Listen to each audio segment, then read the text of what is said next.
Ipinaubaya ni Sarina ang kotse nito kay Davis at sumabay na ito kay Calvin sa pagpasok sa opisina. Ginugol naman ni Sabina ang maghapon sa pag-aalaga sa mama niya at kay Jace na wala namang ginawa kung hindi ang hanapin ng Papa Calvin nito. Si Davis naman ay abala sa laptop nito dahil kinakamusta nito ang mga negosyong naiwan sa Canada. Alas 7 ng gabi ay umalis na sila ni Davis sa bahay. Gusto daw nito na mag-dinner muna sila sa labas bago sila makipagkita kay Calvin at Sarina sa Zen Club. Dinala siya nito sa isang fine dining restaurant na daanan nila patungong club. Mula kaninang umaga ay naanalisa ni Sabina kung gusto pa ba niyang ituloy ang pakikipagrelasyon niya kay Davis. Hanggang ngayon, hindi pa rin siya makapagdesisyon. Gusto niyang pagbalik nila sa Canada na siya magdidesisyon. Baka nabubulagan lang ang puso niya dahil palaging sumisingit si Calvin sa eksena. Pagdating nila sa Zen Club ay naroon na sina Calvin at Sarina. Nakakawit ang kamay ni Sabina sa braso ni Davis dahil gusto niyang ipakita na ito ng kasintahan niya. "What's your drink?" Tinanong ni Calvin si Davis. May 2 cocktail drink nang nasa mesa na marahil ay para sa kanila ni Sarina. "Tequila sa akin," sagot ni Sabina kay Calvin kahit hindi naman siya ang tinatanong. "See, Sabina has changed already. Hindi na yan KJ katulad noon. Baka nga mas malakas pang uminom niya sa akin ngayon dahil malamig sa Canada." Komento naman ni Sarina kay Calvin. "Yan lang ang iinumin mo?" Tanong niya kay Sarina. "Calvin ordered for us. Ang sabi niya hindi ka sanay malasing." "Hindi pa rin naman, pero kasama ko naman si Davis. Kaya okay lang kahit na gumewang ang lakad ko sa daan. Malapit lang naman ang Albano Hotel." Pabiro niyang wika. Isang matalim na tingin naman ang pinukol sa kanya ni Calvin. Matapos ang 1 oras nila sa club ay nakadikit ng katawan ni Sarina kay Calvin. Nagkwentuhan ng 2 lalaki tungkol sa negosyo na paminsan-minsan ay nagbibigay si Sabina ng idea. Si Davis naman ay panay ng halik sa leeg niya. Kung wala lang sigurong 2 nilang kasama ay baka naglakbay ng kamay nito sa katawan niya. "Do you want to dance?" Tanong ni Sarina kay Calvin nang maboring to sa pinag-uusapan ng 2 lalaki. "I already forgot how to dance. You shouldn't turn down a woman who asked for a dance, Calvin." Komento ni Sabina na gusto sanang makausap si Davis. Natigilan ng paghawak-hawak sa kung saang parte ng katawan niya. Nasa pampublikong lugar pa rin naman sila. "It's okay. I knew Calvin already. How about Davis?" "What do you mean, Davis? Would he dance with me? Knowing you, you wouldn't want to dance too." "Absolutely," sagot ni Davis. Sabina doesn't sing and dance. She's not good at it. Isang pilit ng ngiti ang pinakawala ni Sabina. Kahit pa parang pinintasan siya ni Davis doon.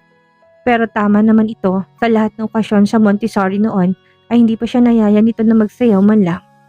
"Let's dance then. We'll leave these two jealous." Tumayo si Sarina na kagad namang sinundan ni Davis. Naiwan silang 2 ni Calvin sa mesa. "There goes your so-called boyfriend dancing another woman," komento ni Calvin. "Kung ako sa'yo, magdududa ako sa katapatan niya. It's no big deal, sayaw lang naman yan and Sarina is my sister." "Mukha bang sayaw lang?" Ninusi ni Calvin ang kinaroroonan ng 2. Halos magkapalit ng mukha eh. Nagtatawanan ng mga to at panay ang bulong ni Davis sa tenga ni Sarina. "Wala akong nakikitang masama sa ginagawa nila, Calvin." Hindi ni sabihin na gustong bigyan pa ng pansin ng ginagawa ni Davis at ng kakambal niya. Natural ganyan silang mag-usap dahil nagsasayaw at maingay ang paligid. Paismid ang pinakawala nitong tawa. "Nabulag ka na ba ng pag-ibig mo sa lalaking yan?" "Sinasabi ko na sa'yo, Sabina, hindi siyang karapat-dapat para sa'yo." "At sino? Ikaw?" Hinaluan niya ng tawang sinabi. Seryoso lang ang tingin ni Calvin na hindi man lang ngumiti. Nang dumakong tingin nito sa 2 nagsasayaw ay abala pa rin sa kung anong pinag-usapan ng mga to. "Yes, I am the one for you." Nilapit ni Calvin ang mukha sa kanya. Ang sumunod ni Sabinang naramdaman ay ang kamay nitong gumapang sa hita niya. "What are you doing?" "Shh! Kanina ko pa gustong suntukin ang lalaking yon. Kakahalik sa leeg mo." "He is my boyfriend," pagtatanggol ni Sabina kay Davis. Hawak niyang kamay ni Calvin na nagpipilit na pumailalim pa sa hita niya. "Ikaw ang dapat suntukin ni Davis sa ginagawa mo." Pinagpasalamat niyang natapos na rin sa pagsayaw ang 2 kaya't hindi na natapos ni Calvin kung ano man ang binabalak. Pero naiwan sa pakiramdam niyang mainit itong kamay. "I want our passport back, Calvin. Kailangan namin bumalik sa Canada sa lalong madaling panahon. dahil simula na ng klase. Talagang aalis ka ulit ng Pilipinas? Nakusot na naman ang noon nito na hindi rin pinansin ang pag-upo ng dalawa. Yes, naboboard na rin naman si Davis dito. At paano ang anak ko? You can visit him in Canada or we can come back when we have time. Ang mahalaga, nakilala ka naman niya bilang ama. Hindi ko kailangan ng pagkilala lang. Ang kailangan ko makasama siya at maalagaan. Ano gusto mong mangyari? Hindi ko iiwan si Jay sa'yo. E di wag kang sumama sa lalaking yan. Sasama ako sa kanya dahil magpapakasal kami. Hey, nag-aaway ba kayo? Tanong ni Sarina. Mabuti na lang dahil malakas pa rin ang tugtugin doon sa bagong kantang Pumailan Lang. Tumahimik na si Calvin na kinuhang telepono at tinawagan ng katulong. There's 2 passport in my drawer. Please tell Manong to bring them to Lanin's house right now. Utos ni Calvin bago inubos ang alak sa baso. Let's call this a night. I'm going home. Sandali, uuwi ka na? Tanong ni Sarina. You can stay if you want. Sumabay ka na sa kanila, dala naman nilang kotse mo. Mabilis tong nakaalis sa mesa at tuloy-tuloy na umalis sa club. Hindi ni Sabina alam kung matutuwa siya dahil ipinahatid na ni Calvin ang passport nilang mag-ina sa bahay ng mama niya. Galit si Calvin nang umalis, nasobrahan naman siya ng pagiging defensive sa sarili niyang damdamin. Ang kagandahan lang, makakabili na sila ng tiket at bukas na bukas din ay gusto niyang lumipad na sila pabalik sa Canada. Hindi niya gustong nandito si Davis. Kung babawiin niyang commitment niya dito, ay gusto niyang yung nasa Canada na sila. Gusto niya na munang magmuni-muni kung tama bang kagustuhan niya na bumalik sa Pilipinas. Kung dapat na ba niyang bigyan ng pagkakataon na mabuo ang pamilyang kaya niyang ibigay kay Jace. Dahil umalis na si Calvin, ay nagpasya na rin si Sabina na umuwi na sila kahit pa pinipigilan siya ni Sarina at Davis. Mukha namang ang dalawang nag-e-enjoy at hindi sila ni Calvin. Mas gusto niyang umuwi na lang at makasamang anak niya sa pagtulog. Si Davis pa rin ang nag-drive ng kotse ni Sarina pa uwi. Sumakay ang kakambal sa passenger seat kaya wala na rin siyang nagawa kung hindi umupo sa backseat. Nahihilo na rin naman siya sa dami ng nainom. Gusto niyang makatulog na lang kaagad pagdating niya sa bahay ng mama niya nang mawala sa isip niyang galit ni Calvin kanina dahil ininis niya. Pagdating sa bahay, inabot sa kanya kaagad ang passport nila ni Jace na hinatid daw ng driver ni Calvin. Inihatid lang ni Sabina si Davis. Sa silid nito at nagpaalam na matutulog na, inaantok na rin naman siya at alas 11 na rin ng gabi. Good night, hon. I'll book a ticket back in Canada before I sleep. We'll fly tomorrow night. Oh, okay. Are you sure? I can stay a little longer if you want. Mabilis na Sabina na umiling. Mag-iinisan lang sila ni Calvin hanggat nandito sila sa Pilipinas. Kapag nasa Canada siya, ay mas makakapag-isip siya ng maayos. No, it's okay. We can go back some other time. Mama's health is getting better anyway. Thanks God. And I thank God for you, Sabina. If we get married, you can bring Mama to Canada so she can spend time with Jace. Napangiti siya, maalalahanin din naman si Davis. Hindi lang talaga katulad ni Calvin na mas naipapakita yon. Pero nung nasa Canada sila, ay malapit naman ito sa anak niya. Davis, tumayo sa likod niyang kasintahan bago siya kinabig at tinalikan sa leeg. Di na makagad nitong katawan niya na sa halip na mag-init siya ay ang alak na nagmumula sa hininga nitong umalarma sa kanya. Ganito naman to madalas kapag nakakainom. I want you now, Sabina. I badly need you right now. Please, Davis, not now. I'm tired. And I'm drunk. And I'm always rejecting me. I wonder if you ever love me. Kumalas din naman kagad si Davis. Bagamat alam niya masama ang loob. I'm just saying not now. If we're planning to get married, why do we need to rush make love, right? Because we have needs. I have needs. Pagdidiin ito. But never mind. You can sleep now. Mabilis si Sabina na umalis sa silid nito bago pa magbagong isip ni Davis. Wala rin naman talaga siya sa mood ngayon. Nagtungo siya sa silid at hinarap ang laptop. Kumuha siya ng ticket pabalik sa Canada. Nakailang pagdadalawang isip pa siya bago niya kinlik ang next button. Mabuti na lang dahil nakainom siya. Hindi siya nahirapang kuhanin ng antok. Yun nga lang napaaga siya ng gising dahil siguro alam ng subconscious mind niya na aalis na sila sa Pilipinas. Tutol pa rin ang dibdib niya. Pero aalis lang naman sila ni Jace para makapag-isip siya ng maayos. Ayaw niya rin maging unfair kay Davis dahil may iniisip siyang ibang lalaki. Alas 4 pa lang na madaling araw, baka kahit ang katulong ay naghihilik pa hanggang ngayon. Gusto niyang uminom ng kape para ma-relax ang isip niya. Hindi ni Sabina alam kung bakit naisipan niya silipin ang kwarto ni Davis. Ngayon lang siya nag-guilty sa ginawa niyang pagtanggi sa kasintahan kagabi. Pero hindi niya talaga kayang ibigay ang sarili. Nang katulad ng pagpaparaya niya noon kay Calvin, kampante pa siya sa pagbukas ng pinto sa guest room. Tuloy-tuloy pa siya sa kama nito na hindi niya napansin na may isa pang nakahiga doon. Natigil na lang siya sa paghakbang nang makitang nakayakap ang braso ni Davis sa hubad na katawan ni Sarina. Dahan-dahan siyang napaatras. Hindi niya alam kung tatawa siya o iiyak. Pero naroon ang kalituhan sa isip niya. Ganito palang pinagtaksilan. Ganito din bang pakiramdam ni Sarina noon na may nangyari sa kanila ni Calvin? Kaatras niya ay natrasan din yung center table na lumikha ng konting ingay. Si Sarina lang napabalikwas ng bangon. Sabina, mabilis siyang tumakbo palabas ng pinto. Hindi niya alam kung paano harapin ang kakambal. Parang siya pang nahihiya sa nadatnan. Naghintay siya sa silid ni Sarina dahil alam niyang susundan siya nito para magpaliwanag. Wala ngang 5 minuto ay nakasunod na ito na marahil ay inayos mo ng sarili bago humarap sa kanya. What is this, Sarina? Ano problema? Tinikman mo rin naman si Calvin noon, hindi ba? Ano? Ginawa mo kasing gusto mong gumanti sa akin? No, I mean, ibig mo sabihin lahat ng kasalanan ko sa'yo, naniningil ka pa rin hanggang ngayon? Hindi nga yun ang ibig ko sabihin. I'm sorry, nalasing lang naman ako kagabi. I didn't mean anything. Anong it didn't mean anything? What is this, a one-night stand? Maybe, what's the problem? Boyfriend ko si Davis, yan ang problema. Nagpalakad-lakad si Sarina nang wala nang maisagot sa kanya.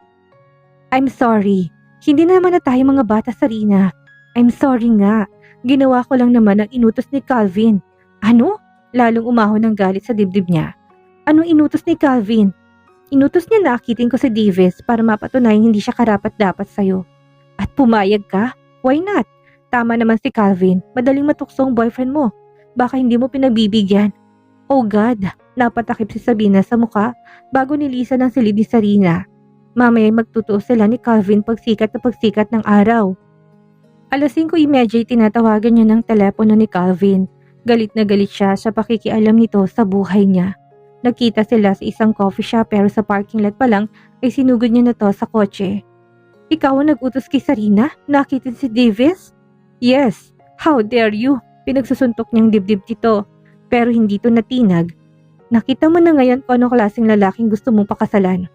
Huwag kang magsalita na akala mong tinumong lalaki. Remember that you were still married when you made me your mistress? Hindi ko tinatanggi na gago rin ako nun. At siguro gago pa rin ako dahil hindi ako papayag na umalis ka ng Pilipinas kasamang anak ko. But you ruined my plans. Hindi niya napigilang mapaiyak. Wala kang karapatang manduhan ng buhay ko, Calvin. Ano naman ang tingin mo sa akin? Mahina? Tatanga-tanga? Tinulungan lang kita na makita mong katotohanan. Ayaw mong bumalik sa akin. Fine. Pinakita ko naman noon sa'yo kung gaano kita kamahala. Pinaramdam ko naman sa'yo na mabubuting intention ko sa'yo. The world doesn't revolve around you, Calvin. It doesn't because my world revolves around you. Walang pakialam si Calvin kung may ilang dumaan na napapalingon sa sagutan nila at walang humpay ang pagtulo ng luha niya sa inis. Ginawa mo makasalanan ng kapatid ko. Alam mo ba yon? Mahina niyang wika. Ginamit mo siya para lang sa pansarili mong interes. Desperate times calls for desperate measures. Simple nitong sagot na tila isang negosyong pinag-usapan nila. I will do everything to make you choose me. Okay, Sarina had make love with my fiancé. Hindi ba't gano'n rin naman ang ginawa ko sa kanya bago kay ikasal? Isang mapang-uyam ng ngiti ang binigay niya. Don't bring the past anymore. Ang isipin mo yung kapakanan ni Jace kung magpapakasal ka pa rin sa lalaking yon. Siguro nga hindi nakarapat dapat pang pakasalan si Davis. Pagkatapos ng pagtataksil niya, Calvin, but that doesn't mean I'm staying. Babalik pa rin ako sa Canada. Kami ng anak ko. Subukan mong umalis ng Pilipinas at sisiguraduhin kung hindi mo na ako makikitang buhay, Sabina. Mabigat ang mga paa ni Sabina nililisan ng coffee shop nang wala na siyang masabi. Siguro naman hindi totohanin ni Calvin ang banta. Babalik pa rin siya sa Canada pero hindi na para ipagpatuloy ang buhay doon, pwede para ayusin ang may iwan niyang ari-arian at mga investments. Pero hindi niya gustong bigyan kasiyahan si Calvin na maging matagumpay sa pagpapaikot sa kanila na ginawa pang makasalanan ng kapatid niya. Sigurado ka na ba sa desisyon mo? Tanong ni Realyn sa kanya. Nang mailigpit niya ang kahuli-huli ang gamit na iuwi niya sa Pilipinas, mas marami ako may tutulong sa pamilya ko kapag umuwi kami ni Jay sa Pilipinas. Isa pa, sa susunod na pasukan ko pa siya i-enroll sa kindergarten. Gusto ko masanay na rin siya sa wikang Tagalog. Nagdesisyon siyang iwanan ng Canada na naging tahanan niya sa loob ng 5 taon Bagamat may shares pa rin siya sa Montessori, mas gusto niyang pagtuunan ng atensyon ngayon ang negosyong naiwan niya sa Pilipinas, ang Ortega Shipping Line. 2 buwan na mula nang umalis sila ni Davis at Jay sa Manila. Hindi na sila nakapag-usap ni Calvin at hindi na ito nagtangka na tawagan man lamang siya. Nakailang tawag rin siya sa mama niya sa bahay nila pero hindi rin ito nababanggit si Calvin. Si Sarina lang nagbalita sa kanya na sobra itong nasaktan sa pag-alis na ni Jace na hindi ito makausap ng ilang araw. At kahit na mukhang naka-move on na si Calvin ngayon, hindi pa rin daw nito gustong pag-usapan siya o kahit na marinig lang ang pangalan niya. Nakipaghiwalay na siya kay Davis bago pa man sila lumipad patungong Canada noon. Kung tuluyang nagkamabutihan si Sarina at dati niyang kasingtahan, hindi niya na siya nang uusisa. She didn't know if Sarina deserves Davis or Davis deserves Sarina. Hindi niya alam kung gaano kalalim ang pagkakagusto ng dalawa sa isa't isa o sadyang one-night stand nga lang ang nangyari ng parehong pinagbigyan ng init ng mga katawan. Matanda na si Sarina para pakialaman pa. Bakit ba nag-resign si Sarina sa kumpanya niyo? Muling tanong ng kaibigan. Gusto niya na raw pagbigyan ng sarili niya na matupad ang pangarap na makarating sa iba't ibang bansa. Noon pa man, hindi talaga si Sarina ang mahihilig na corporate job. Eh di ikaw na ulit ang papalit sa posisyong iniwan niya? Ganun na nga siguro. Kibit balikat na sabi ni Sabina. Magkakatrabaho mo ulit ang ex mo.